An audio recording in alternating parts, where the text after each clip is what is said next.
Advertencia.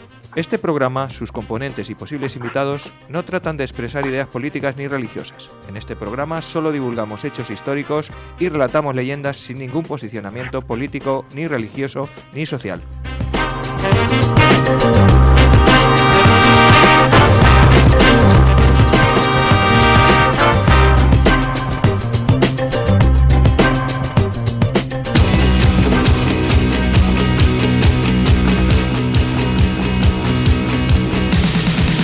Mucho tiempo que se acabó, pero es que hay cosas que nunca se olvidan, por mucho tiempo que pase. Don Rafael García, buenas tardes, ¿cómo está usted? Don Juan Pacheco, de los Pachecos de toda la vida. ¿De los Pachecos de toda la vida? Pues también como usted no, pero nos vamos cuidando.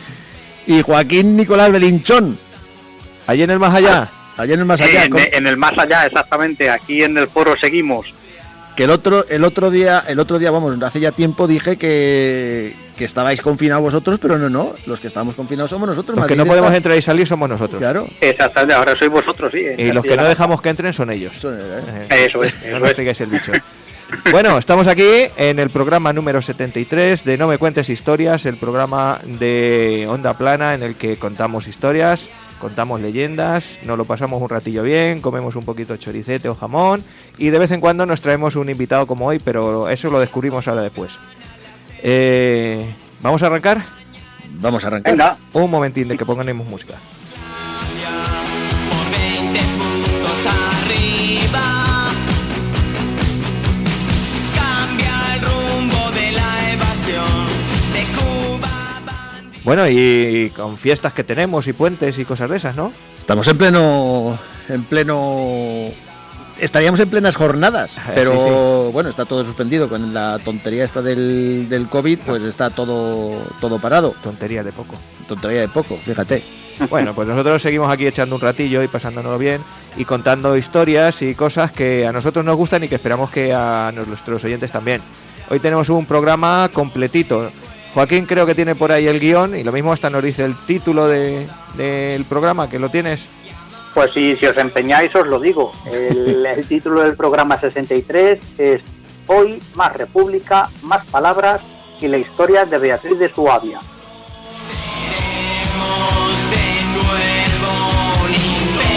Bueno, y como siempre el título es así porque vamos a... Bueno, en tu caso, Juan, continúas. Es la parte correspondiente o la parte siguiente a lo que nos contaste el último día. Exactamente, el último día hice la proclamación de la República, de la Segunda República, cómo se llegó a esa proclamación y pues hoy continuamos. Vamos, el siguiente programa, que será ya la semana que viene, llegaremos al final de todo este embrollo. Ajá. Con España en 1936. En plena guerra civil. Que es una cosa... No, pero no hablaremos de la guerra civil, No. O sea, son los meses hasta el levantamiento, exactamente. Que decía que la guerra civil y la guerra en general es una cosa que no le gusta mucho, porque he conversado con él, no le gusta mucho a nuestro invitado de hoy, que es Masi, que lo tenemos aquí, que también vamos a continuar con lo que dejamos pendiente hace unos programas, hace unas semanas. Así que buenas tardes, buenas noches, buenos días, Masi. Buenas noches. Pero que te contestó, ni me gusta ni me deja de gustar, pero es una cosa que como que me hace, o sea... Sí.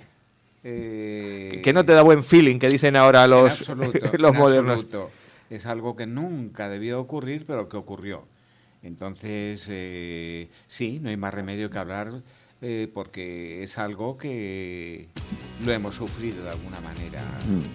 Pues Juan... Si no directa, indirectamente. Exactamente, y bueno, hay cosas por ahí. Nosotros, como siempre, lo que hacemos es contar hechos históricos nada más. Y bueno, pues Juan llegará a ese punto dentro de los programas. De momento, hoy nos toca Segunda República. Y yo me he traído a Maxi, porque Maxi, ¿qué nos vas a contar hoy? ¿Qué nos quieres contar? Pues un poco continuación de lo que hice el día anterior, porque luego me han aparecido más cosas, ¿sabes? Y bueno, pues continuación. Vamos a recordar que en el programa que estuviste aquí, que fue monográfico, estuvimos hablando de en cofradías en general en Santa Cruz de la Zarza, una muy especial, que era la de la Sangre de Cristo, y de unos locales que tenía aquí junto al ayuntamiento, en definitiva todo eso. Estamos hablando más o menos de un periodo de entre 1500 y algo hasta... Yo pienso que sería 1550, porque lo dije. Sí. ¿Por qué? El origen de las ermitas es porque hubo un concilio muy importante que fue el Concilio de Trento, sobre, pongamos, 1550. Había surgido en Alemania un señor protestante, un señor que protestaba, y por eso le llamaron protestante, que puso en entredicho a cosas y prácticas que en la Iglesia Católica eran habituales. Y bueno, consecuencia del Concilio de Trento fue que los pueblos había que santificarlos, es decir, alrededor de todos los pueblos, ciudades, hacer ermitas y cruceros, algo que se notase que la Iglesia Católica estaba presente. Estaba presente y estaba protegiendo. Y eso fue sobre 1550. Mientras todo esto se instaura, llegamos a 1600. Por lo tanto, las ermitas empezaron a hacer sobre esa época. Ajá, estupendo. Y por último, Joaquín, que lo tenemos por ahí en el fondo, nos va a hablar hoy de una señora. Y ya tenía yo ganas, porque llevamos un poco tiempo que no hablamos de personajes concretos, que damos información de sucesos, más que nada, o hechos, y no hemos metido ninguna biografía últimamente. Y me alegra mucho. Biografía de mujer. Cuenta. Ya tocaba. Pues seguimos un poco en la línea del programa pasado, que hablábamos del espionaje en Edad Media. Pues en este seguimos en la Edad Media. En este caso es la primera princesa alemana que se casa con un rey castellano. Es Beatriz de Suabia, que será la esposa de Fernando III el Santo.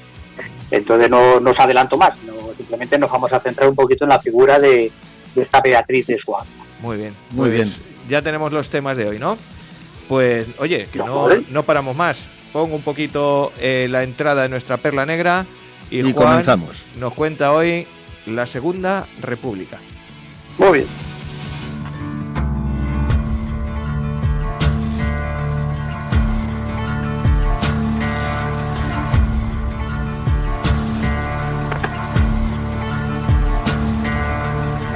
There ain't no grave can hold my body down.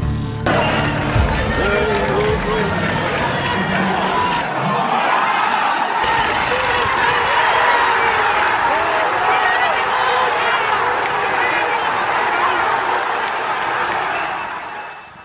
Era por la tarde, un primaveral 14 de abril de 1931. La Puerta del Sol estaba abarrotada de gente celebrando y festejando. Aproximadamente sobre las 8 un grupo de personas atraviesa esa gran masa y llega hasta Gobernación, hasta donde está el reloj de la Puerta del Sol.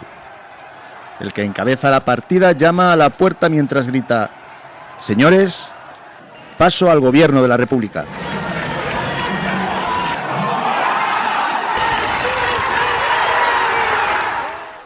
Niceto Alcalá Zamora, de derechas y hasta hace nada monárquico, sería el presidente del gobierno provisional, formado por nombres como Largo Caballero, Indalecio Prieto, Lerroux, Maura, Quiroga, Azaña.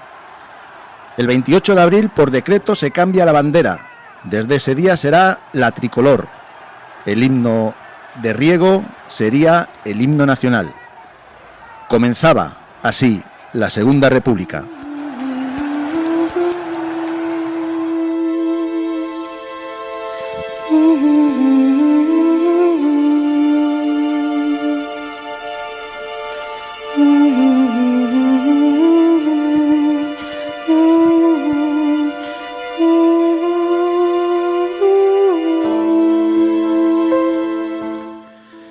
En 1931 España continuaba siendo un país subdesarrollado.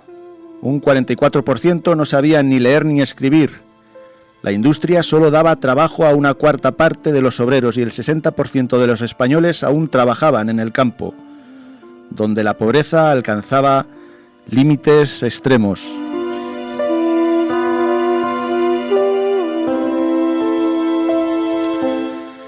Pero había mucha ilusión con la llegada de la República. Se hablaba de buscar la igualdad y no caer en el caos que se produjo en la primera. Pero desgraciadamente el caos aparecería.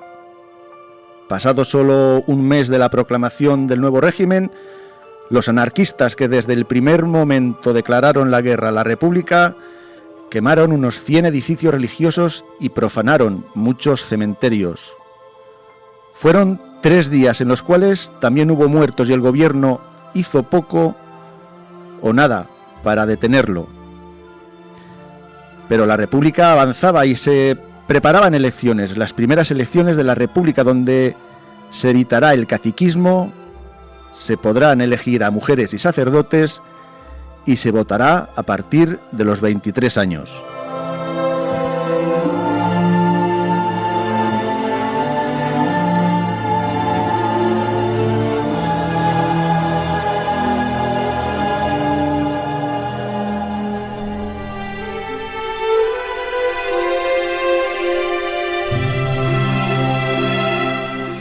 Esas primeras elecciones del 28 de junio las ganaría el PSOE, que haría una coalición republicana socialista, siendo presidente del gobierno hasta el 9 de octubre Julián Besteiro, del PSOE, moderado y republicano.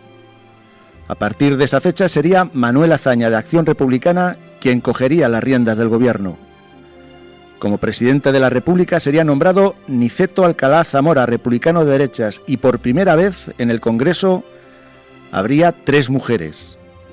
Clara Campoamor, del Partido Radical, esto era Centro Republicano. Victoria Ken, del Partido Radical Socialista, era republicano de izquierdas, y Margarita Nelken, del PSOE. Las 2 primeras tuvieron un gran debate a causa del voto femenino. Victoria estaba con el no, porque pensaba que ese voto podía estar influenciado por el marido o por el confesor, y eso pues sería bueno para la derecha. Clara, por el contrario, estaba con el sí del voto femenino. Ella decía que la mujer tenía bastante personalidad para decidir su voto y votaría con todas sus consecuencias. Finalmente, aquel 1 de octubre se aprobaría el derecho del voto a la mujer.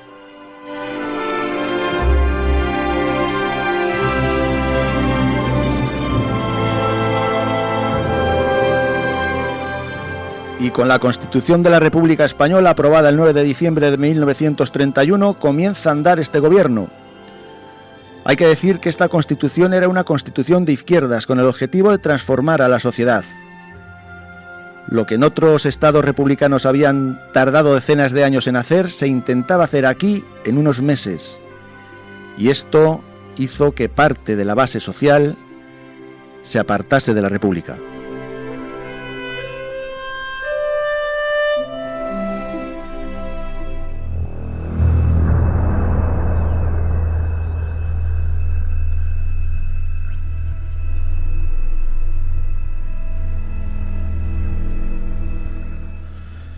La Iglesia y los católicos fueron unos de los primeros que empezaban a ver con malos ojos a la República, que intentó secularizar España. En el campo las reformas no llegaban y la chispa prende en un sector muy golpeado y dañado. Los enfrentamientos con la Guardia Civil empiezan a ser constantes. En una manifestación en Castilblanco, en Badajoz, 4 guardias civiles son linchados y asesinados. En otra, en Arnedo, en La Rioja, a principios del 32 son los guardias civiles los que abren fuego contra los manifestantes, matando a 4 mujeres, un niño y dejando a 16 heridos.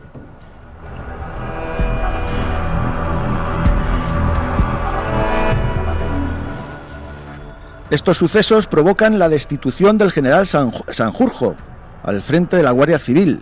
El general Sanjurjo, que fue el primero en rendir pleitesía a la nueva república.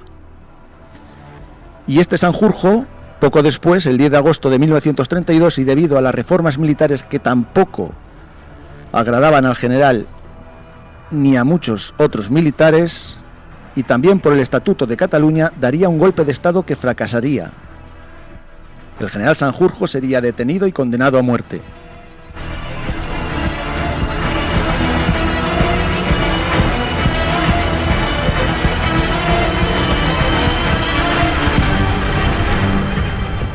La inestabilidad social era ya una realidad y el gobierno no sabía cómo pararla.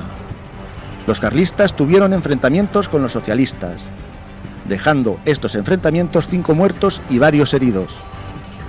Los anarquistas volverían a la carga, esta vez el 8 de enero de 1933, donde se produjo un levantamiento a nivel nacional con la intención de instaurar el comunismo libertario. Ardieron varios ayuntamientos y en Barcelona hubo 37 muertos y 300 heridos en 3 días. En otros lugares, como Valencia o Sevilla, se declaró el estado de guerra y se clausuró los sindicatos obreros.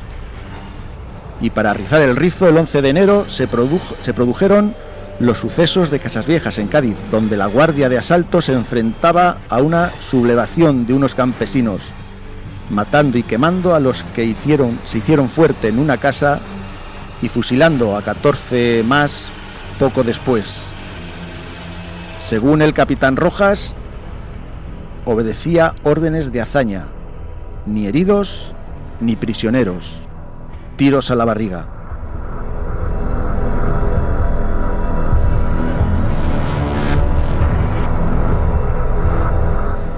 Estos hechos generarían una grave crisis política y varios diputados propondrían hazaña una dictadura republicana para terminar con esta inestabilidad social.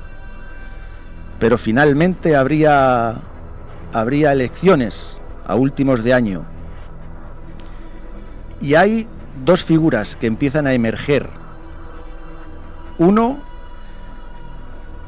empieza a emerger a la cabeza del PSOE y de su sindicato, UGT, Largo Caballero. Largo Caballero era ministro de Trabajo en el gobierno de Azaña y cuando se rompe la coalición en septiembre de 1933, aboga por el abandono de la vía parlamentaria en favor de la vía revolucionaria. Largo Caballero veía la República como un tránsito hacia la dictadura del proletariado que él quería implantar en España. Julián Besteiro, dirigente hasta entonces del PSOE y de la UGT, mucho más moderado y al que desplazó de la dirección del partido Largo Caballero, dijo de él: el peligro fascista está mejor representado por Largo Caballero y sus seguidores que por la CEDA. Esto era un partido político de derechas. España no es Rusia.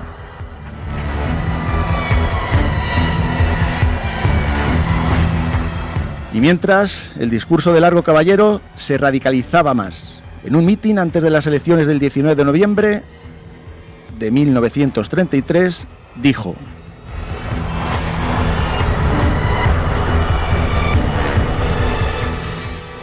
se dirá, esa es la dictadura del proletariado. ¿Pero es que vivimos en una democracia? Pues ¿qué hay hoy más que una dictadura de burgueses? Se nos ataca porque vamos contra la propiedad y efectivamente vamos a echar abajo el régimen de la propiedad privada. No ocultamos que vamos a la revolución social y mucho dudo que se pueda conseguir el triunfo dentro de la legalidad y en tal caso, camaradas, habrá que obtenerlo por la violencia. Nosotros responderemos que vamos legalmente hacia la revolución de la sociedad, pero si no queréis, haremos la revolución violentamente. Eso, dirán los enemigos, que es excitar a la guerra civil. Pongámonos en la realidad, hay una guerra civil. No nos ceguemos, camaradas, lo que pasa es que esta guerra no ha tomado aún los caracteres cruentos que por fortuna o desgracia tendrá. El 19 vamos a las urnas. Mas no olvidéis que los hechos nos llevarán a actos en que hemos de necesitar más energía y más decisión que para ir a las urnas. ¿Excitación al motín? No. Simplemente decirle a la clase obrera que debe prepararse. Tenemos que luchar, como sea, hasta que en las torres y en los edificios oficiales ondee no la bandera tricolor de una república burguesa, sino la bandera roja de la revolución socialista.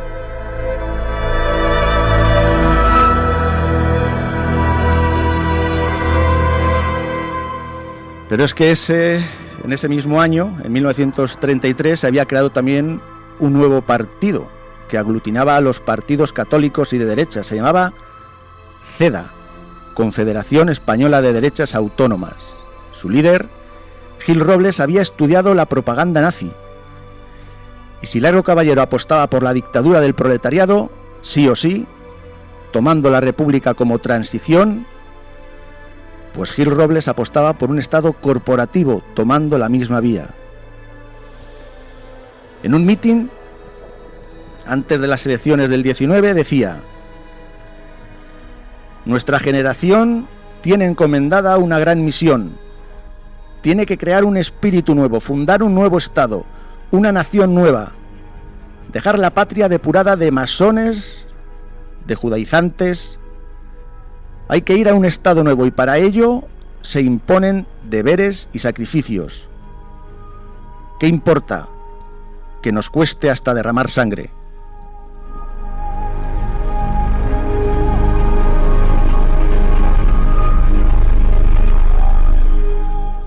Pues así se llegaba a las elecciones del 19 de noviembre de 1933, que las ganaría limpiamente la derecha de Gil Robles, la CEDA, cosa que la izquierda no aceptaría y presionaría al presidente de la República, Niceto Alcalá Zamora, para que esas elecciones fueran anuladas y se convocaran otras nuevas. Para evitar confrontaciones, y con el consentimiento de Gil Robles, que era el que había ganado las elecciones, Alcalá Zamora nombra como presidente del gobierno a Lerroux, al Partido Radical, un partido de centro. Y en su gobierno Lerroux pone a 3 ministros de la CEDA, que era el partido que había ganado las elecciones. Y es entonces cuando empieza a estallar todo. El gobierno de centro de Lerroux, condicionado por Gil Robles, por la CEDA, empieza a aplicar un programa de rectificación de las reformas del anterior gobierno de izquierdas de Azaña. La reforma agraria se detendría. Los militares que estaban apartados tendrían destinos claves. Al general Sanjurjo se le perdonaría la vida por el exilio. Se volvería a incluir a la Iglesia en la educación. Y la sociedad no veía cambios en su vida. Pensaban que con la marcha del rey y la llegada de la República la vida cambiaría mejor, pero no. Continuaba la violencia. Los anarquistas volverían a las andadas, llevándose por delante las vidas de unas 100 personas con ocupación de tierras, huelgas revolucionarias, atentados desmontando vías de tren, poniendo bombas en los ferrocarriles. Y el PSOE de Largo Caballero e Indalecio Prieto daría un golpe de Estado en octubre del 34, la famosa Revolución de 1934, que solo cuaja en Asturias y Cataluña. En Cataluña se proclamaría el Estado catalán y en 10 horas Lluís Companys, presidente de la Generalitat, sería detenido y suspendido el estatuto. Hubo 46 muertos y 3.500 detenidos. Pero la revolución en Asturias, con su ejército rojo, duró 15 días. Murieron unas 1.500 personas y fueron detenidas unas 30.000. Luego, la corrupción también aparecería en la República. La del presidente del gobierno Lerroux, que nos llevaría a otras elecciones, esta vez en febrero de 1936. Con el ambiente muy caliente y al borde del precipicio.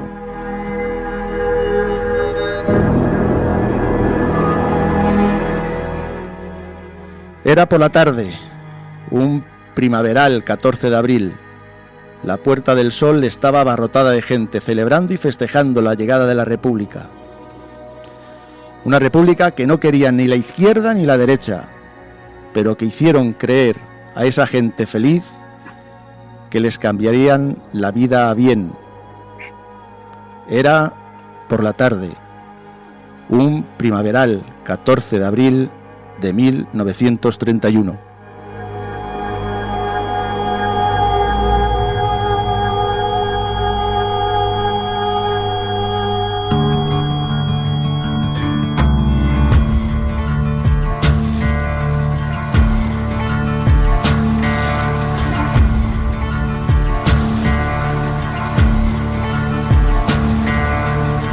There ain't no grave can hold my body down. lo que me lleva a pensar, y sálveme Dios de hacer revisionismo con nuestros ojos actuales de la época aquella, igual que hacemos siempre, que todas las cosas buenas que trae algo, ya no hablo de la República, sino en general en la vida, siempre se quedan bajo estas tensiones que hay y que hacen que todo lo bueno al final quede destrozado por envidia, por intenciones de poder, por ansias de poder, por todas estas cosas, y que al final nos quedemos pues en nada, en nada de nada. También hay que pensar que Europa estaba viviendo el nacimiento del nazismo, del fascismo, es el mismo concepto, el comunismo, y todo esto era, pues bueno, unos no querían el nazismo, el otro no quería el comunismo, que en realidad son totalitarismos. Es así. Y bueno, no sé si era Hegel el que decía que la historia es dialéctica, es decir, que vamos siempre de un extremo a otro, y que siempre el justo punto central es donde, en el equilibrio ese que existe en el centro, es donde está la virtud de lo bueno, pero que es tan efímero y tan sutil que apenas se puede mostrar. Es decir, cuando la sociedad consigue un punto de felicidad, enseguida nos estamos desplazando hacia el lado contrario inevitablemente, y en nuestra sociedad actual ocurre igual que ocurría en nuestra Segunda República o en momentos anteriores en la historia en general. Esa dialéctica es que, como se dice, el ser humano no aprende, no somos incapaces de aprender. ¿No, Joaquín? No sé qué tienes tú que aportar. Pues la verdad que poco, estoy de acuerdo con vosotros. Es la que comentaba Pacheco, al final es la constatación de un fracaso que no se terminaron de creer ni izquierda ni derecha, lo que es la proclamación de la Segunda República y el poder avanzar juntos, ¿sabes? Con nuestras diferencias y nuestras cosas. La que dices, es tan difícil alcanzar ese término medio. Creo que era Aristóteles el que decía que la virtud estaba en el término medio, y un poco yo creo que es verdad, que parte del respeto de unos y otros, que es algo tan fácil de decir y tan difícil de alcanzar en determinados momentos, como podemos ver a lo largo de la historia. Lo único es tratar de aprender de ellos, de no cerrarnos y tratar de aprender. Pero el ser humano somos bastante tercos y nos empecinamos en no aprender de nuestros propios errores, ¿eh? Sí, es curioso. Muy curioso. Bueno, pues esta era nuestra Segunda República.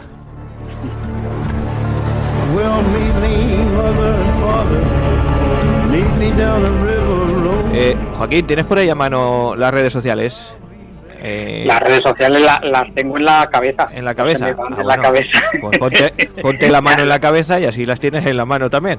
Las redes sociales. Sí, hombre. Vamos a decirle a los oyentes por dónde nos pueden encontrar, aparte de que Onda Plana Santa Cruz emiten al 107.4 de la FM, que es por donde normalmente se nos escucha, que los horarios, porque emitimos 2 veces a la semana, aunque sea el mismo programa, el original los domingos a las 4 y las repeticiones los miércoles a las 9, pero que también nos pueden encontrar por otros sitios, ¿verdad?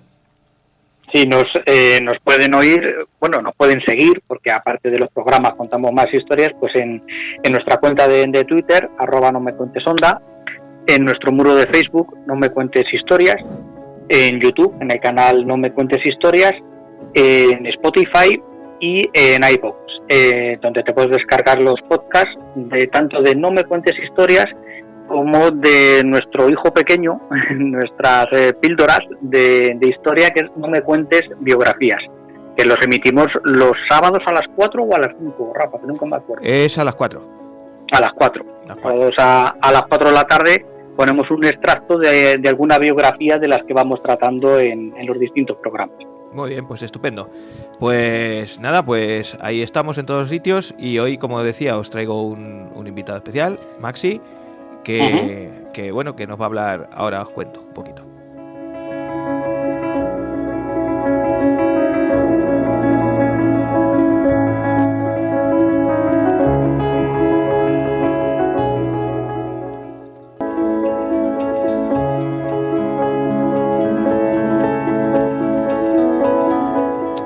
Bueno, pues como os decía, tenemos hoy aquí a Maxi, vamos a aprovecharnos de él porque pronto se quiere dar unas vacaciones de trabajo en Toledo, ¿no? Sí. Te vas de vacaciones de trabajo.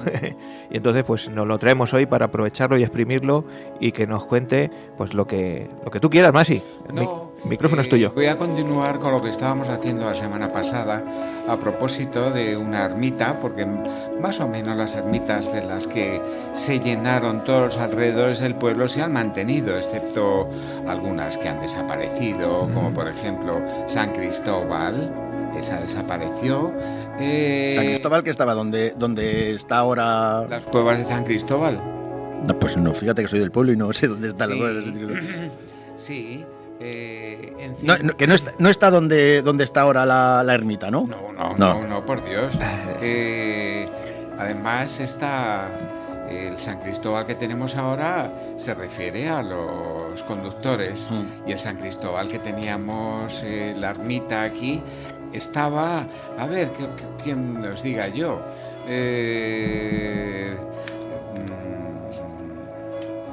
Pues en un paraje que es las cuevas de San Cristóbal, vamos a ver, pues encima de la chimenea gorda, vaya. Ah, sí. Ahí estaba la ermita de San Cristóbal. Esa, como no tenía cofradía, no se hizo cargo nadie de ella y se fue hundiendo y no la levantaron.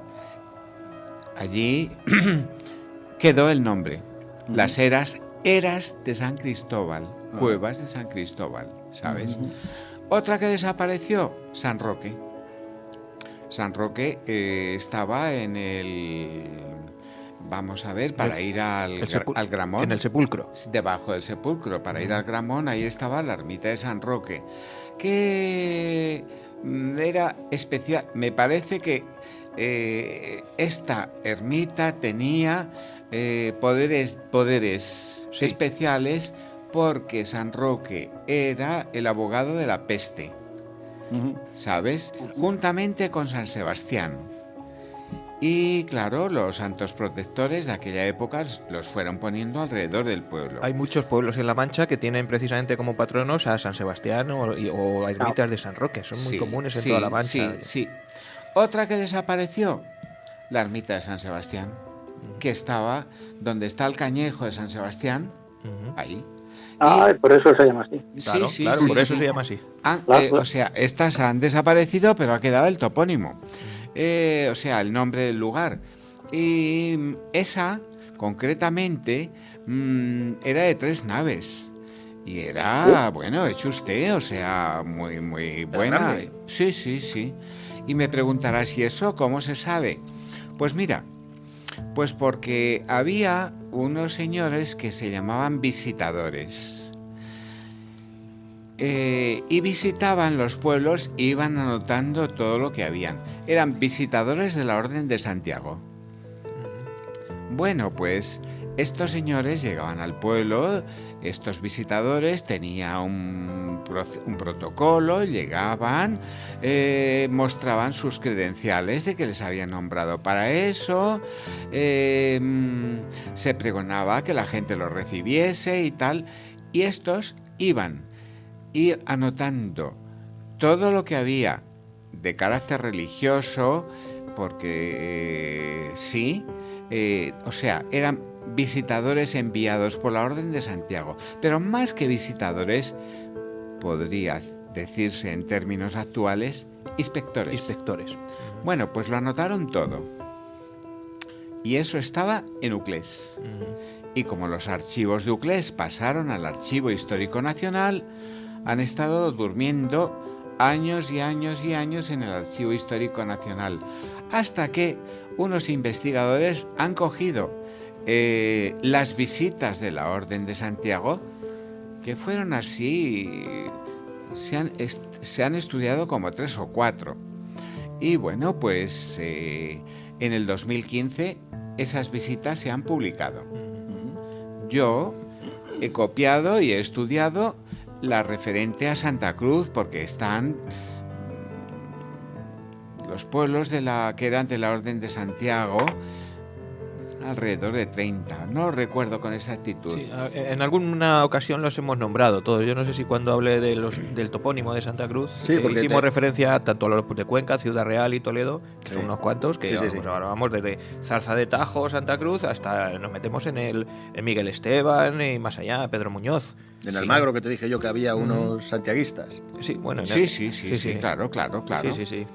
Eh, Lo que era el priorato de Uclés nos llegaba hasta por allí, hasta Pedro Muñoz, Campo de Criptana, Miguel Esteban, todo eso. Y por aquí, por esta parte, pues Orcajo de Santiago. Y bueno, aquí Santa Cruz, Zarza de Tajo. Villarrubia de Santiago, Villarrubia de Santiago, sí. Villamayor de Santiago, Quintanar de la Orden de Santiago, Villano de Alcardete. Creo que Lillo también. Lo que digo, el Toboso. Corral de Almaguer. Corral de o sea, Almaguer, es por supuesto. decir, yo te diría que de Santa Cruz hacia el sur, Ujú. pues hasta pues, Villanueva de los Infantes y todo eso, todos esos pueblos Ujú. eran santiaguistas. Sí, sí, sí. Lo Bueno, que es quitando algunos poquitos de San Juan. de San Juan, Alcázar de San Juan y eso, Ujú. pues es que creo que todos eran santiaguistas. Ujú. Y bueno, pues todo lo que estos inspectores anotaban se ha estudiado y ha salido un tomo muy, muy notable en el 2015. Yo he cogido solamente lo de Santa Cruz, algo de Zarza y algo de Cabeza, por aquello de la proximidad. Lo tengo fotocopiado y de vez en cuando le echo una ojeada porque es muy interesante, porque anotaban absolutamente todo lo que había en las iglesias, todo lo que había en las ermitas. Y como estábamos hablando de ermitas, y os he dicho que la ermita de San Sebastián tenía 3 naves, y diréis, ¿y cómo se sabe si esas visitas son entre 1400 y 1500? ¿Y eso cómo se sabe? Por las visitas. Ajá. Hombre, no todo, porque hay algunos que se han estropeado páginas y que... Es difícil de recuperar la información que No, había. no, pero es increíble porque la mayor parte no sabíamos que estas visitas estaban anotadas. Ujú.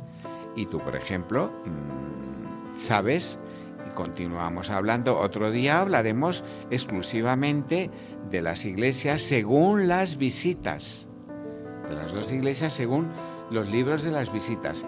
Pero como estamos haciendo lo de las ermitas, pues estaba hablando de las desaparecidas de San Sebastián, que ha quedado el paraje que se llama donde estaba la ermita, pero esa era importante y grande, y además te dice qué santos había y qué posesiones tenía esa ermita, porque claro, para mantenerla, y no sé si tenía cofradía o no, porque no me he traído la relación de cofradías, es decir, han desaparecido. La Concepción, esa también ha desaparecido. Estaba pues por el sepulcro, pero yo creo que es pues por donde está ahora mismo por donde está ahora mismo la ermita de San Cristóbal actual, el de los conductores, a la parte de abajo. Ajá. Sí, la bajada que hay hacia el Gramón desde, digamos, la carretera de Zarza de Tajo, donde empieza la carretera de Es Zarza que de Tajo. no ha quedado ni rastro. Ujú.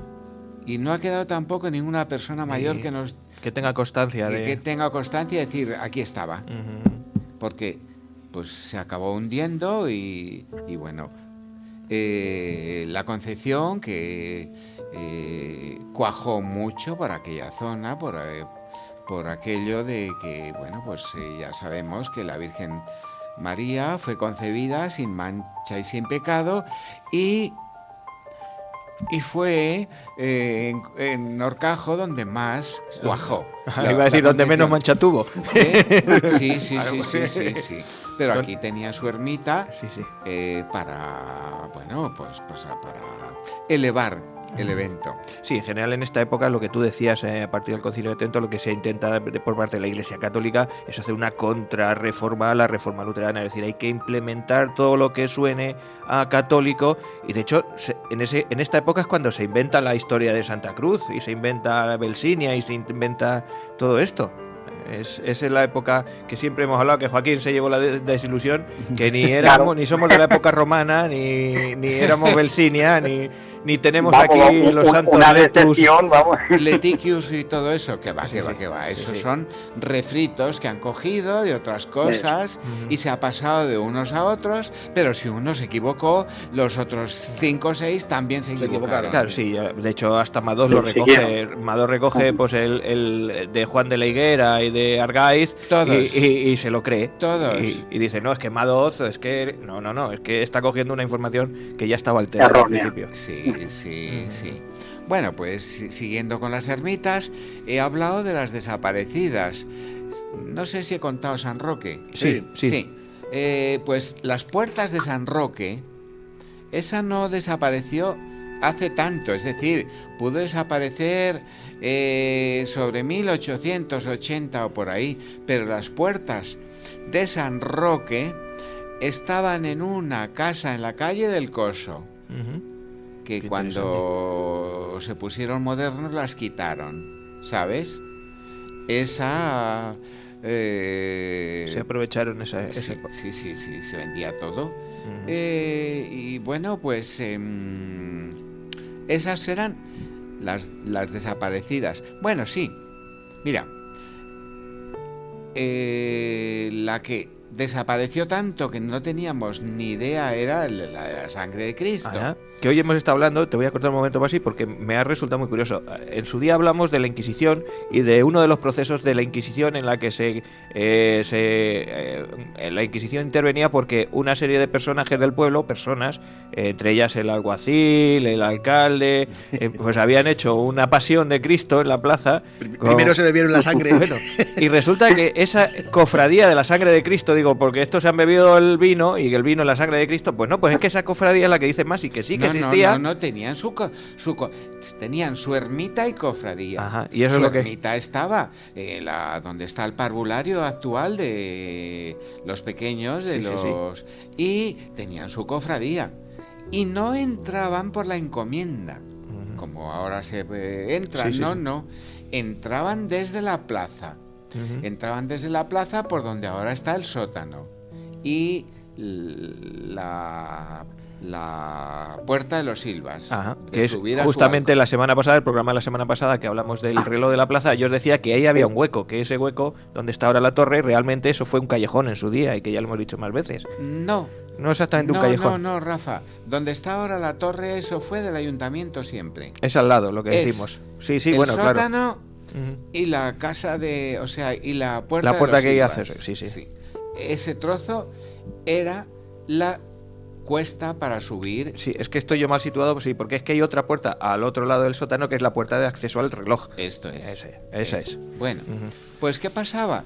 Que decían misa en la capilla o ermita de la sangre de Cristo y como en la plaza se vendía todo y cada uno pregonaba su mercancía, pues los sacerdotes que decían misa se quejaban porque decían que no les dejaban decir misa, tal, completamente, ¿sabes? Porque decían sus misas, es decir, que era una ermita que grande, además no habla de las dimensiones como las otras, pero era una ermita grande y además allí, digamos que estaban todos los santos que tenían que ver con la pasión.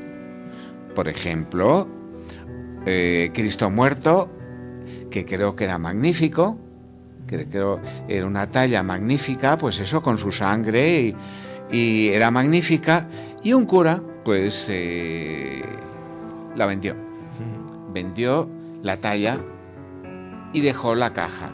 Y en la caja metió un Cristo que le cerraron los brazos y le pusieron unos trapos más o menos. Un apaño. Un apañito.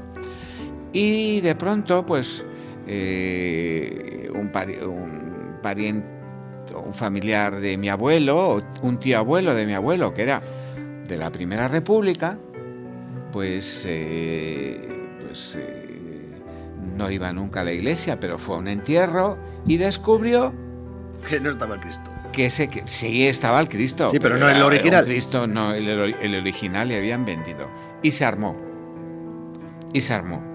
Esto me lo contó en 1968 don Luis Rodríguez, que estaba de maestro aquí en las escuelas que había, Estuvo en las muchos dos años. que había en la Glorieta, y hablando, pues el hombre Se era el acordó. único que se acordaba, me lo dijo a mí y yo lo transmito. ¿Sabes? Y a partir de hoy ya va a estar en el recuerdo colectivo, porque a partir de hoy ya lo difundimos a más gente y ya vamos a saber. Bueno, pues esta ermita, además de Cristo muerto, tenía un Cristo de estos que hay con melenas, que le llamaban el Cristo de la Sala, que creo que hablé el año... Sí, la otra vez, hablamos sí. de otra vez. Sí, Bueno, sí. de ese no ha quedado constancia, ni foto, ni nada. Y luego había una dolorosa, una soledad que tenía una cofradía y se encargaban de arrendar las velas para las procesiones. Era la manera que tenían de subsistir. Y bueno, pues estos tres seguro que estaban, porque luego la Semana Santa de Santa Cruz tenía una serie de pasos que le llamaban los esquiladores, porque eran muy feos. Según la gente eran muy feos, y los esquiladores, cuando iban los domingos a esquilar las mulas, pues tenían la costumbre de ir uno detrás de otro, nunca iban juntos, ni uno detrás de otro. Y a estos les llamaban Se parecía la comitiva. la comitiva, eran muy feos, y le llamaban los esquiladores, ¿sabes? Y bueno, pues esta ermita, aparte de la anécdota esta de que hicieron una pasión viviente, Una digamos. representación de la pasión, sí. Claro. Se subió, según consta en los documentos que he leído, no sé si fue el alcalde el que se subió, lo subieron en andas, figuraba como el Cristo, Bueno. y los demás pues le rezaban. ¿Pero qué pasó? Pues que en otro documento habla que no está la cofradía para hacer risas. Claro, imaginaros la que se armó. Pero ¿y a estos qué les hicieron? ¿Eh? ¿La Inquisición actuó de oficio? O sea, Sí. ¿les echaron fuera del pueblo? ¿Les azotaron? No. Sanciones es que nos hemos imaginado que la Inquisición siempre iba A degüello, ¿no? A degüello. Puede ser sanciones económicas. O un apercibimiento que se llamaba. La próxima vez que hagas verás tú, más o menos. ¿Sabes? Es decir, que a veces la Inquisición a veces nos la han pintado mucho más negra de lo que era en realidad, ¿eh? Porque aquí todo lo de la Inquisición está recogido en un libro y realmente no hubo Sí, quemar de más ni ajusticiamientos de... No. Pero eso lo daremos otro día. Lo más gordo que hubo era un pintor mallorquín, Cristóbal Flussà y Flaquer o algo así, que se había formado en la escuela valenciana. Vino a Santa Cruz a pintar el camarín de la Virgen del Rosario y se casó. Y mira por dónde se descubre que este hombre estaba casado en Mallorca. Y ese sí le ajusticiaron. Es decir, le mandaron a galeras. Claro, ¿a quién se le ocurre ser bígamo? Claro. A él. A él se le ocurrió. Ese sí, fue lo más gordo, pero luego lo de los demás procesos, pero bueno, luego hablaremos otro día Sí. especialmente sobre Inquisición. Hoy estamos hablando sobre las ermitas. He hablado de las ermitas desaparecidas. Bueno, una ermita que desapareció era la de San Francisco. Y ha desaparecido hace bien poco, ¿eh? La ermita de San Francisco estaba donde está el centro médico, un poquito antes de llegar, ¿eh? Ahí estaba la ermita de San Francisco. Y Y ese paraje, toda aquella zona, se llama San Francisco, la bajada San Francisco. Y yo sé que estaba porque tenía unos muros de ladrillos que no llegué a fotografiar, pero que ha estado hasta que los propietarios actuales lo hundieron, pues porque no sé si es que estaría en peligro. Pero en esa ermita estaba enterrada una señora que se llamaba Caracha. Y hay un sótano por el Charco Negro que se llama el sótano de la Caracha. Y de pronto, pues me contaba Emilio Cenaga, la única vez que hablé con él, que pasaba una señora y decía: voy a rezar un Padre Nuestro por mi tía Caracha que está aquí enterrada. Es decir, que hubo gente que se enterró en la ermita de San Francisco. ¿Qué estamos hablando? ¿En dónde es el solar del hospital? ¿O no, un poquito más hacia...? No, ¿tú sabes un callejoncito que se mete hacia abajo? Sí. Sí, que va a buscar la calle del Sol, digamos, que es las barreras antiguas. O pasa arriba del callejoncito. Ajá. Encima del callejoncito, esa era la ermita de San Francisco. ¿Cómo subsistía esta ermita? ¿Qué misión tenía? Pues bueno, yo creo que eso era la capilla del hospital. En algún momento fue la capilla, y se dedicaban a vender en esa ermita de San Francisco, se dedicaban a vender túnicas para los enterramientos. Porque dije el otro día que normalmente la gente no se enterraba con la ropa de su uso normal, no, porque era muy cara y eso se lo dejaban a alguien. Sí, normalmente había la ropa que tienes a diario, que es la de ir al campo, ropa vieja, y si tenías un traje bueno, pues ese traje bueno valía una pasta. Muchísimo, ¿sabes? Y se enterraban con las túnicas que compraban a San Francisco, ¿sabes? A San Francisco, o a la Hermandad de Jesús Nazareno, o sobre todo a estos dos. Y bueno, esta ermita estaba ahí. Y ha estado, digamos que hasta hace 20 años, había restos, ¿sabes? Y podría ser la capilla del hospital, ¿sabes? Sí. Que luego más ermitas que desapareciesen, pues vamos a ver. Hay una que se habla que es la de San Benito, que esa no era una ermita ni tenía cofradía, pero siempre se habla de San Benito, que estaba encima del arco de la villa. A eso iba yo. Yo he oído referencias que había una hornacina encima del arco de la villa, que hoy me ha dicho que es arco de la Molinera. Sí. Sí. No, eso no sabía yo. Y que esa hornacina tenía San Benito. Sí. Y que además protegía y daba buena suerte, porque en el arco de la villa nunca había habido ningún accidente. Mira qué raro, ¿eh? Y además, en estas visitas de la Orden de Santiago aquí al pueblo, pues, como te describen también, la iglesia de San Miguel, sí que había allí un San Benito. Es decir, San Benito pertenecía a San Miguel, y no sabemos dónde estaba la ermita, pero por ahí andaba. Claro, ahí, ¿sabes? Relativamente el arco de la villa a San Miguel, para la gente que no es del pueblo, hay un paseo, es una calle, es la calle de San Miguel, es decir, empieza en el arco de la villa y termina en la iglesia de San Miguel. Son 200, 300, 400 metros de calle que están muy cerquita. Sí.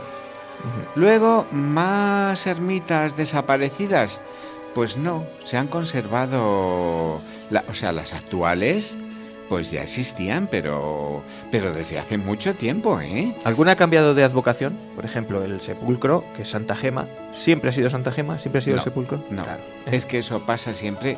Esos son los cultos que se llaman viajeros. Es decir, que luego llega un santo que tiene mucho éxito en una época determinada como Santa Gema y desplaza a la advocación. Al titular. Que había. Al titular, sí, tú lo has referido muy bien, ¿sabes? Ujú. Pero no te creas que han desaparecido tantas, ¿eh? Sí, algunas se nos han quedado dentro ya de lo que es el casco urbano. Por ejemplo, San Pedro está plenamente, bueno, que está en las afueras casi, pero fueron afueras cuando las barreras pasaban por ahí, Sí. pero ahora ya está dentro del pueblo, seguramente la que más céntrica esté. Sí. Y Santa Lucía, aunque esté también a las afueras, también está céntrica. Santa Lucía en un principio estaba dentro de la ermita, que os he dicho que era muy importante, la de San Sebastián, que tenía 3 naves. Ajá. Y estaba allí. Y de ahí Y luego ya le hicieron su ermita propia, pues los vecinos Ajá. o... Incluso en fin. supongo que San Antón también estaría junto con San Sebastián, ¿puede ser? No, No, la de San Antón. es que ocurre una cosa muy curiosa. En Corral, que hay, bueno, hay una sola iglesia, la Sí. iglesia de la Asunción, y hay una ermita que es muy grande, relativamente grande, que es donde que se da misa, es el segundo sitio donde se da misa, que se conoce como la ermita de San Antón, pero no porque esté San Antón, sino porque es el barrio de San Antón. La ermita, el titular es San Sebastián. Entonces, dentro la ermita es de San Sebastián, que está en el barrio de San Antón, y San Antón también está en esa ermita, pero la ermita es de San Sebastián. Por eso te digo que es casualidad que San Antón aquí, en Santa Cruz, esté muy cerca de donde estaba San Sebastián, y allí en Corral sí que están juntos. Es curioso. No sé si tendrían alguna cuestión por la que estuviesen más o menos Pues cerca, lo ¿no? mismo, hubo allí una O- ermita de San Antón que en un momento desapareció y quedó el nombre del barrio. No, yo me refería aquí fundamentalmente.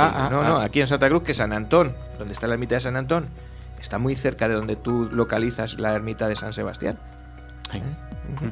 Entonces, es curioso que será seguramente una casualidad, pero que tan cerca en dos sitios tan cercanos, porque Ujú. Corral y Santa Cruz están muy cercanos, Sí. es curioso. No, pero normalmente se regían por lo mismo, ¿sabes? Se regían por las mismas normas y mira, casi todo tiene relación. Por ejemplo, San Roque y San Sebastián eran abogados de la peste.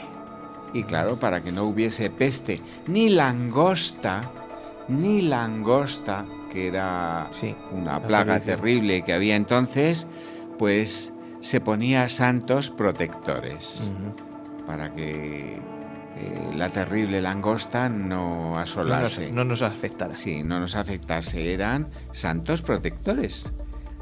Pues- Y suelen ser los mismos en casi todos los pueblos, ¿eh? De esta zona Ujú. Sí, sí, suelen son ser muy- los son muy comunes. mismos, casi todos, ¿sí? Pues oye, Masi, a mí me dejas con muchas ganas de poder seguir hablando de estas cosas, porque son cosas que desconocemos y que realmente yo creo que hay muy poca gente que tenga noticias de todas estas advocaciones, de las cofradías, de las ermitas, pero de muchas cosas más. Y hay que, cuando te vuelvas de Toledo de tu retiro que vas a hacer anual, te tienes que venir otro día a contarnos más cosas. Bueno, pues ahora que has dicho retiro, porque yo funciono así, Sí. ¿tengo tiempo? Vamos por una horita, 5 minutillos. Bueno, sí, me da tiempo. Voy a hablar de la calle del Retiro. Ujú. Que ahora que has hablado de Retiro, Sí. la calle del Retiro aquí, que está a continuación de San Pedro, Efectivamente, sí. pues yo pensaba que es que eso había ido alguien del pueblo a Madrid y había mirado, escuchado el Retiro y lo había puesto, Y lo había aquí. puesto aquí. Pues no. Eso me pasó a mí con la calle Serranos. Hoy me he enterado yo, precisamente hablando de la calle Serranos, que también me lo ha contado Masi, de la calle Malagón, que yo la asociaba con el pueblo Malagón y no, tampoco. No. Pero hay que hacer un día, un programa con todos estos nombres de las calles. Cuéntanos lo que nos ibas a contar de la calle Retiro y otro día... Pues la calle del Retiro es que en un documento me sale que los frailes trinitarios del convento de Trinitarios, cuando ya no estaban ni para decir misa ni para nada, los retiraban Anda. en una casa que tenían en esa calle Ujú. y por eso Se llama Casa Ahí, del ahí, Calle del Retiro. sí, Ay. porque era donde se retiraban los frailes que estaban ya muy mayores. En vez de tirarlos a la basura, los tiraban, los metían en el Los retiro. retiraban a la Retiro. calle del Retiro. Ujú. Que Ahí yo está. siempre me pensé, digo, pues alguien que fue. Yo a lo Madrid. asociaba pues como es una calle que está a las afueras, que da una vista muy bonita a las Nogueras y tal, pues bueno, pues una calle donde te retiras un poco a contemplar el paisaje. No, y tal, además ¿no? te voy a decir que esa calle es muy antigua, ¿eh? Ujú. Porque desde 1750 o por ahí que ya existía, Ujú. pues no ha crecido. Hasta hace 20 años no creció nada. Nada, por ahí, ¿no? Yo... Pues era donde se retiraban los frailes. Ajá. ¿Sabes? Qué curioso. Y bueno, pues una cosa que ha desaparecido y que no era ermita, donde está ahora Protección Civil, Antiguo matadero. El antiguo el matadero. antiguo matadero, allí había un crucero. Es decir, sí, era 3 cruces. 3 cruces en las afueras del pueblo para proteger al pueblo de... Y eso se llamaba crucero. Y te sale, pues dice, una tierra que está cercana al crucero que había allí.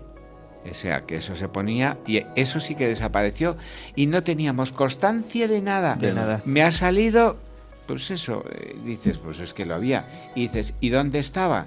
Camino de la Virgen de la Paz, o sea que estaba... En la ermita de San Antón, prácticamente. Sí, Bueno, encima. Encima. No encima, donde está ahora Protección Civil. Más, calculé yo. Sí. Bueno, sí, esa es la entrada del pueblo desde Villamanrique, digamos, de la zona norte, pues Esto ahí a es. la entrada del pueblo. Pues ahí estaba un crucero, que eso tampoco quedaba constancia. Pues, bueno, pues otro día... Otro dato y otra cosa que añadimos. Hay que, ya te digo, hay que traerte más porque tenemos... Otro día, pues si quieres... Muchas cosas que hacemos aprender de Masi. Nombres de calles, otro día sigo contando las visitas que nos hicieron los visitadores de la Orden de Santiago, que es así que te dan datos, ¿eh? Y seguro que en este viaje que haces a Toledo, que vas a investigar realmente, porque porque te vas a la biblioteca y vas... Seguro que encuentres algo también. Que... No, claro, pero yo voy a protocolos notariales y ya... Pero si salen, claro. Aquí tienes, pues eso, una ventana abierta por donde podemos... Puedes ilustrarnos. Así será. Muy bien, pues muchas gracias. A vosotros Muchas gracias. por haberme invitado.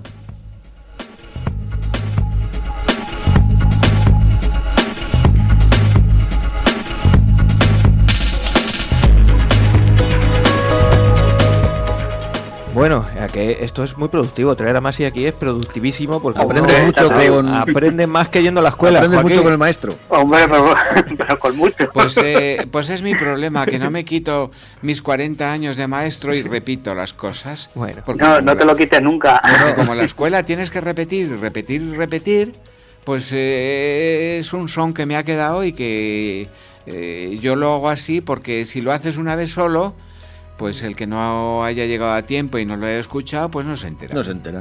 Dígase. sí, y eso sin medicina ni nada, porque por ejemplo, a Juan, a nuestro director, le tenemos que dar una píldora cada semana, ¿verdad, Joaquín?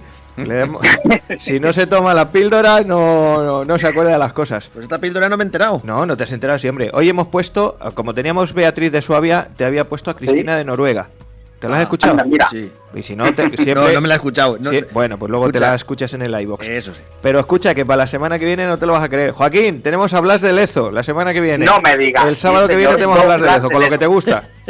Don Blas teléfono. Don Blas, el medio hombre. El medio hombre. Pues el sábado que viene a las 4 en Onda Plana Santa Cruz, Muy bien. 107.4, la biografía, la píldora que dice Joaquín de Blas de Lezo, te la tienes que tomar, que como no te las tomas, pues así andamos.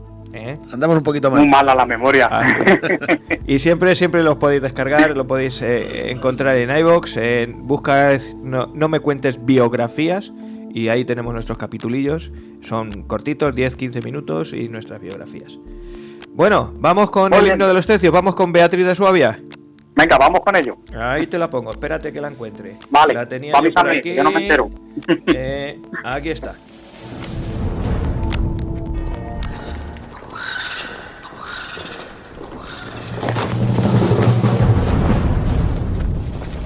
Poniendo picas a caballos, enfrentando arcabuces a piqueros. Una mujer, ¿de dónde era? De Suabia. ¿Dónde estaba Suabia? Bueno, cuéntanos Pues lo que quieras, tú mismo. No, sí, hay que empezar por ahí porque yo es por donde he empezado directamente. Digo, ¿dónde está Suabia? Pues Suabia está en Alemania. Es una región de Alemania que está pegando a Múnich, en Baviera, en el sur de Alemania. Pues Beatriz de Suabia, como decíamos al principio, fue la primera princesa alemana que se casó con un príncipe, un príncipe rey español, y fue nuestra reina consorte hasta que falleció. Hay algunas fuentes que dicen que nació en la ciudad de Nuremberg, pero la verdad es que Nuremberg no está propiamente en lo que es la región de Suabia actual. La Real Academia de la Historia no le pone lugar de origen, de nacimiento, entonces nos vamos a quedar que nació en esa región, pero no sabemos bien en qué punto concreto nació. Sí fue a ver la luz en el año 1198. Estamos saliendo del siglo XII para entrar en el siglo XIII. Era hija de Felipe de Suabia e Irene Angelo. Pues a mí no me suenan de nada estos nobles alemanes, pero enraizaba con las más altas alcurnias de Europa. Felipe de Suabia era un candidato al trono, hermano del emperador del Imperio Romano Germánico, ni más ni menos. Y por su madre venía Irene Angelo, venía del Imperio Bizantino, y de su abuelo era el rey de Hungría. Entonces corría muchísima sangre azul por las venas de nuestra Beatriz. Beatriz, que no se empezó llamando Beatriz, su nombre de bautismo era Isabel. Y no he encontrado el porqué. Cuando llegó a España se cambió de nombre y se puso el nombre de una hermana suya fallecida. De todas maneras, entonces, como los reyes y las reinas se ponen tantos nombres, pueden elegir el que quieran, ¿no? Pues podían elegir, sí, pero esta lo eligió, pero después. Se podía haber elegido en el bautismo 17 nombres, pero luego se acabó, ya tengo, cuando llegó aquí a España en 1219, ya lo anticipo, se cambió de nombre de Isabel a Beatriz. La infancia de Beatriz, pues la verdad es que fue algo un poco atípico, porque se quedó sin padres muy prontito. Su padre murió asesinado cuando ella tenía 3 años. En estas luchas de poder de aquella época, también había Juego de Tronos allá en Alemania, por lo visto, no solamente aquí en Castilla. Pues en las luchas por el poder, por el imperio, el Sacro Imperio Romano Germánico, su padre fue asesinado, como digo, en 1208, y entonces quedó bajo la tutela de su primo Federico II, el emperador, que le dio, la verdad es que le dio una esmeradísima educación. Vino muy bien estudiada, muy bien versada. ¿Y por qué acabó viniendo hacia España? Yo era lo que me preguntaba. ¿Y qué pintaba una princesa alemana aquí en España? Pues la fuimos buscando. ¿Qué pasaba en Castilla en aquel momento? En aquellos años hubo un casting. Hubo un casting, exactamente, sí, hubo un casting y, tenía muchas papeletas. El caso es que en aquel momento reinaba en España, Fernando III y la reina Berenguela. ¿Qué antecedentes teníamos para que se decidiesen a buscar una princesa fuera de nuestras fronteras? La reina Berenguela, de la que ya hablamos hace bastante tiempo en uno de nuestros programas, tuvo muchos problemas en su matrimonio porque casó con Alfonso IX de Portugal, pero eran parientes. Entonces, el problema que tenían las familias reales era el parentesco. Estaban demasiado cercanas y eso podía provocar que si les tocaba un papa muy estricto, pues les acabase rompiendo el matrimonio, que fue lo que le pasó a la reina Berenguela con su marido, que los separó. Declaró el matrimonio nulo y los separó. Entonces Berenguela, para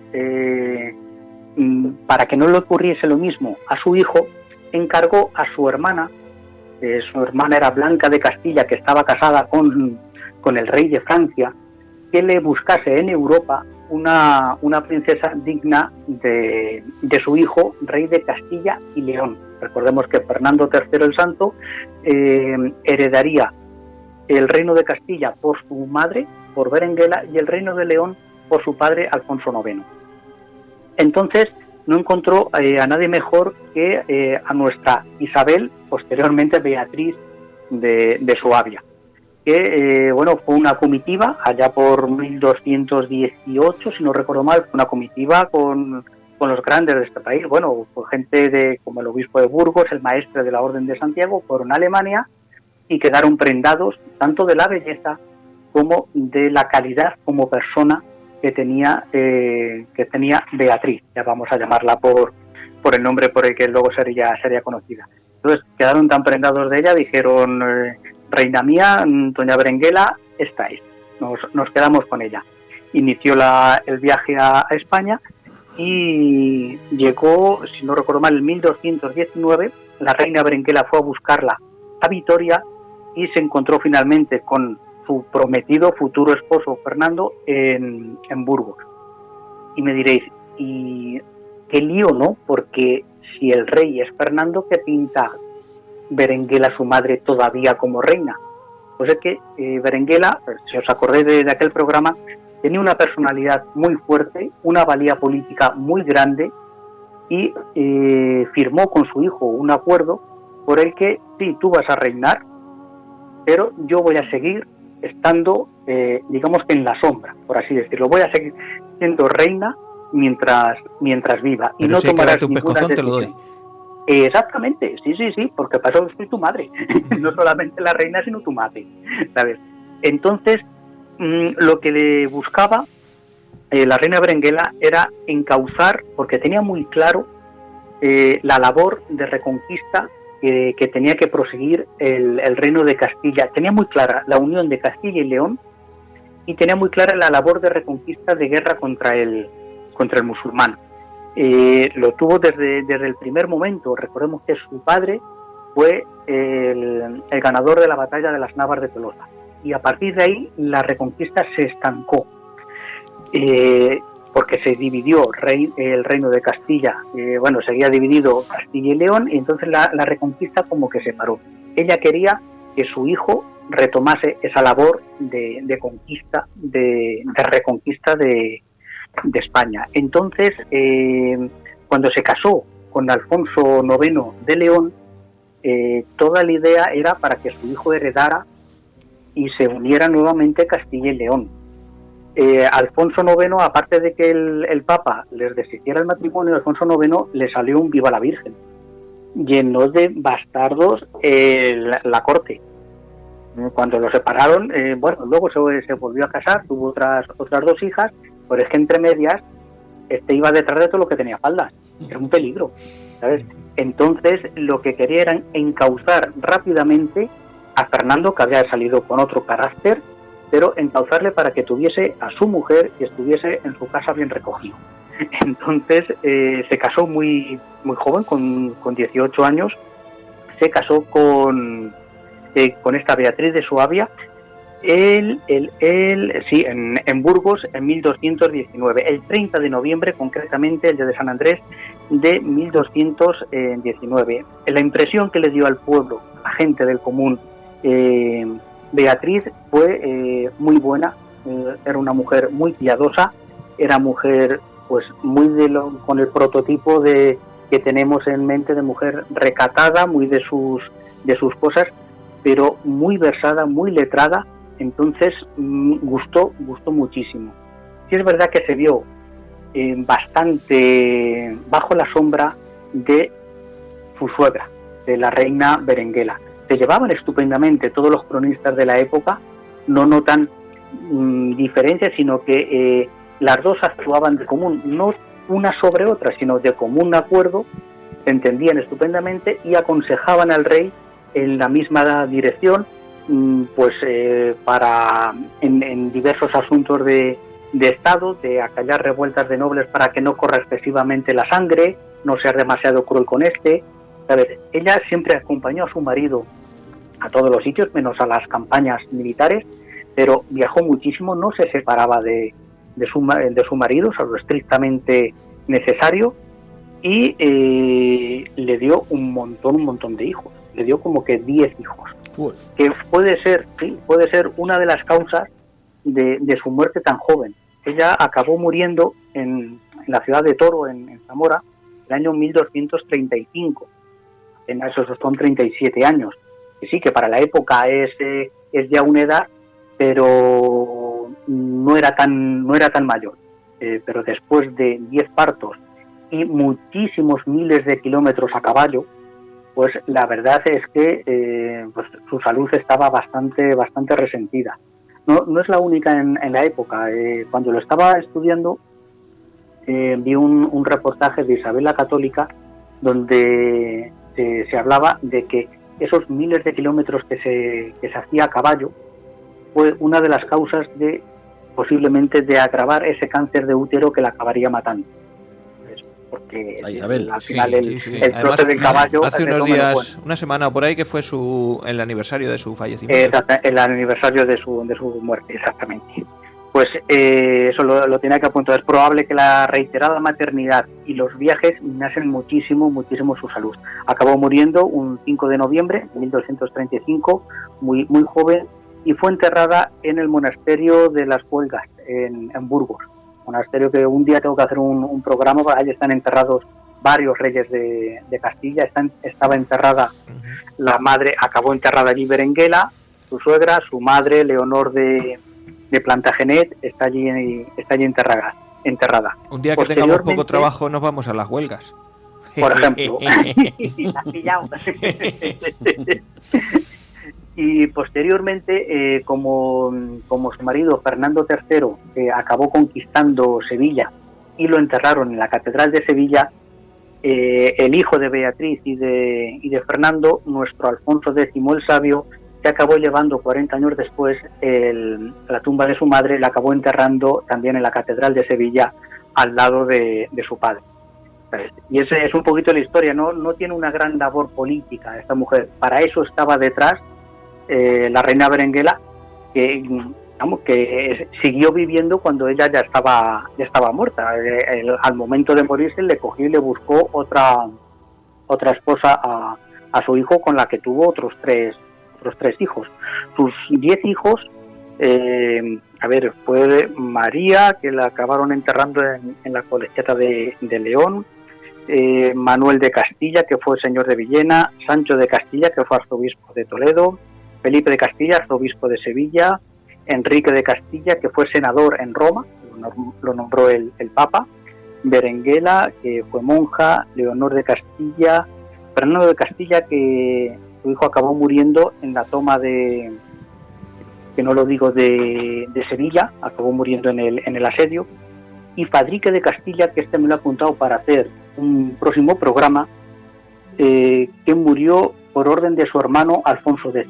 Esto no tenía yo ni idea, estoy investigando y por lo visto se metió en conjuras y con malas compañías que no debía, y el mismo Alfonso X acabó con la vida de su hermano, ordenó su muerte.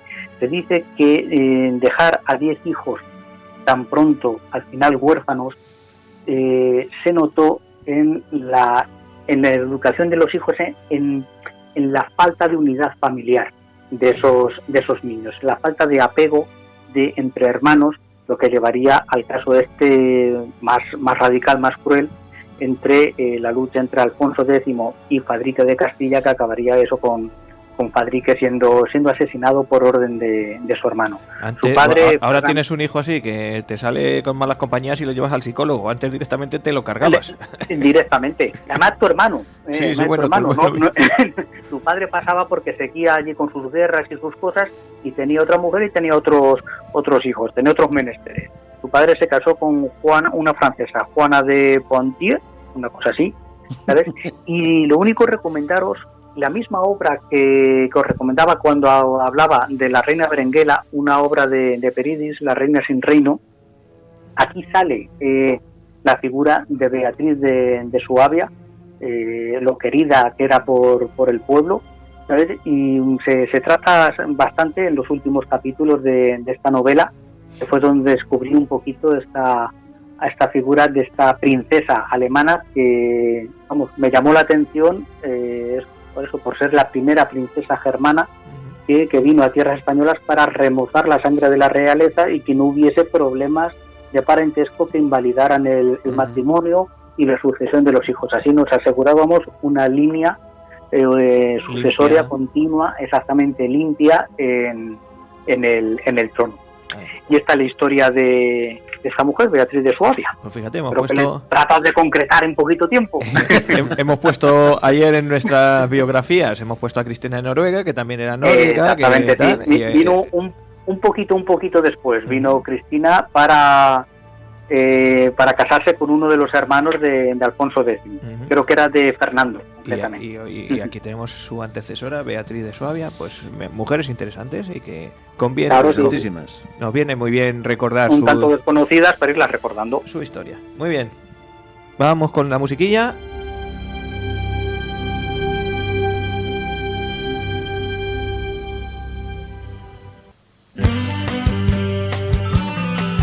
Uy, pues no era esto lo que quería poner, porque esta es la que nos manda al dice final. adiós. Ya estaba yo pensando, pues la música con historia. Pero mira, me viene muy bien porque os tengo que presentar antes nuestras canciones con historia. Hoy os traigo a uno de los grandes, a Lorca. Las canciones de Lorca las han cantado muchísima gente, pero especialmente hay un disco, un álbum que sacó Ana Belén, esposa de Víctor Manuel y excelsa cantante, que se llamaba Lorquiana, porque todo el disco está dedicado lógicamente a Lorca. Recita, en este caso canta el poema de La Pena Negra, que a mí personalmente El romancero gitano es uno de los libros que más me impactó en mi juventud, porque a todo el mundo nos lo mandaban leer, o algunas veces casi obligados tal, y yo descubrí El romancero gitano y la verdad es que cuando te pones tranquilamente con él, además cuando incluso te obligan a tener que desarrollar alguno de esas letras y analizarlas, pues empiezas a descubrir no solamente esa letra, pero muchas otras, y tiene mucha amiga. Y a mí esta versión el romance de La Pena Negra me gusta muchísimo, así que os lo voy a poner para que lo disfrutéis un ratillo, ¿vale? Muy bien.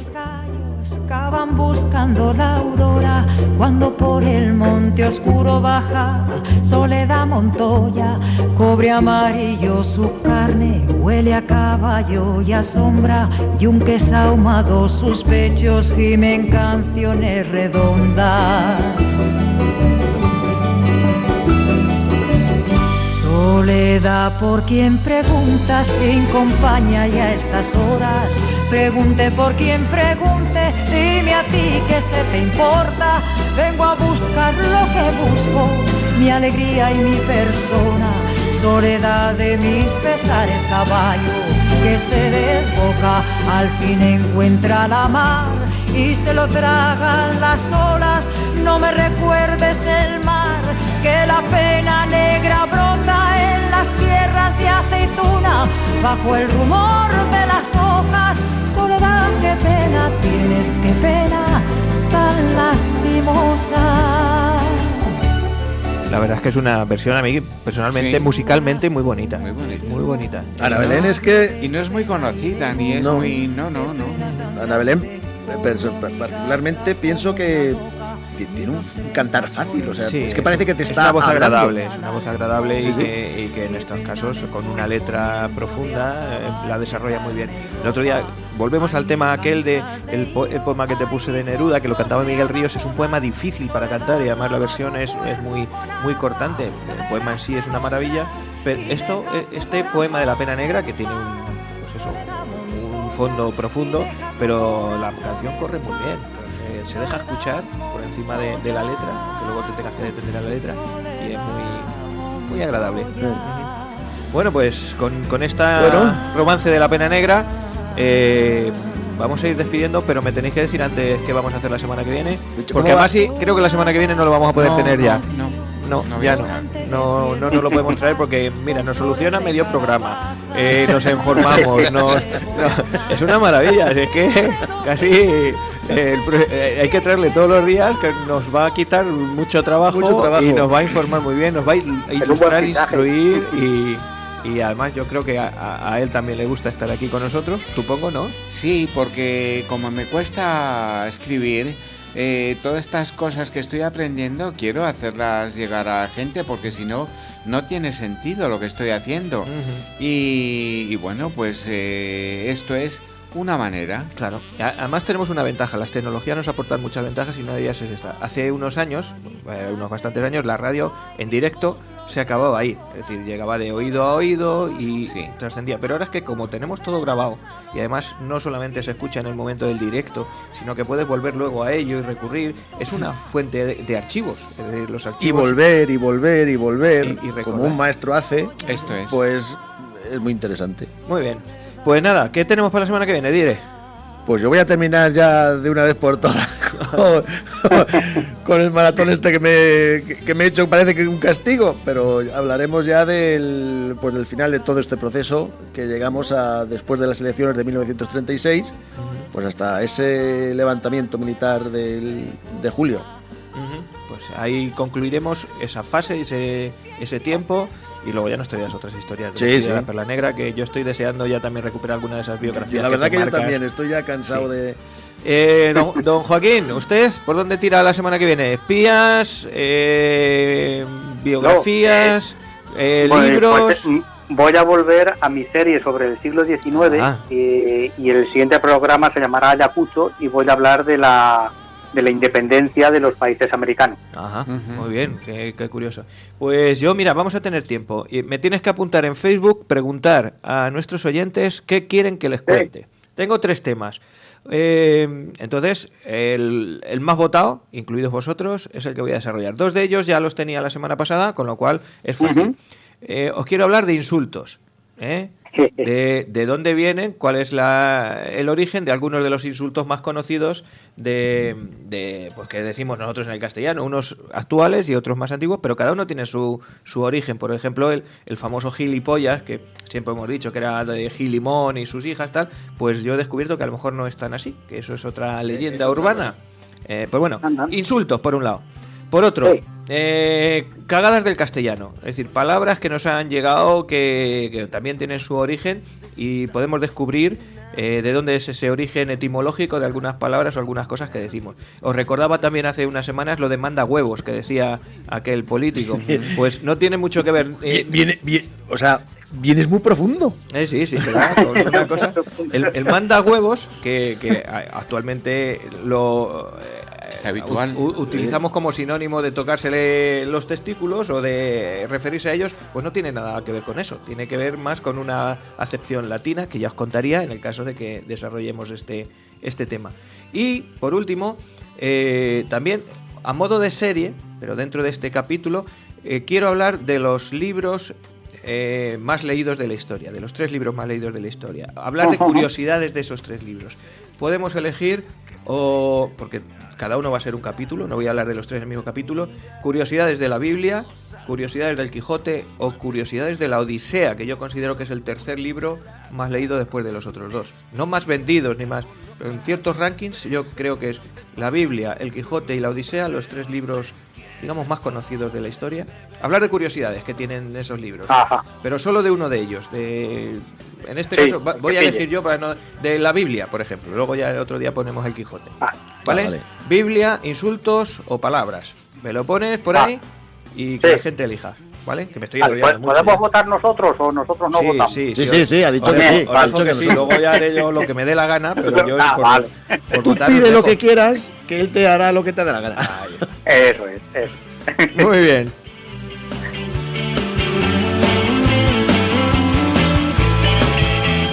Pues nada, don Joaquín. Yo estaba ya con el micrófono. Se quiere ir el dire. Don Máximo, un placer como siempre. Maximino. Mejor. Me han puesto me he censado aquí en Santa Cruz como Maximino. Y me han puesto Máximo. Y está mal y no sale y me lo tiene que repetir. Pues perdone usted, don Maximino. Eso es. Muchísimas gracias y le esperamos aquí cuando usted quiera. Esta es su casa. Adiós. Adiós. Hasta luego.